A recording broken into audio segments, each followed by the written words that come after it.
বন্ধুরা, এই ভিডিওটি একটু মনোযোগ দিয়ে দেখবেন।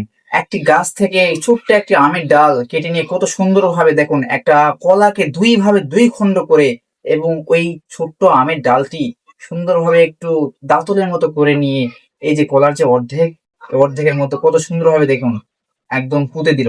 এরপর তা মাটিতে সুন্দর করে মাটির মধ্যে রাখে দিল এবং চারপাশ ঘিরে দিল একটি ঝুড়ির মাধ্যমে।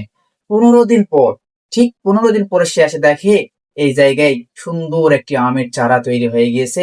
এবং এই আমের চারাতে সে সুন্দরভাবে পানি দিল। পানি দেওয়ার পর এই আমের চারাটা একটু মাটি থেকে উঠালো, উঠে দেখে যে সেখানে শিকড় বের হয়ে গেছে। এই শিকড় সে আবার কি করলো, কলা একটা ভালো কলাকে একদম সুন্দরভাবে ভেঙে ওই কলার সহিত একদম ওই আমের ছোট্ট চারাটি মাটির টবে পুঁতে রাখলো। 95 দিন পর, ঠিক 95 দিন পর এইটুকু গাছের মধ্যে দেখুন কত আম হয়েছে। এটা কি সত্য?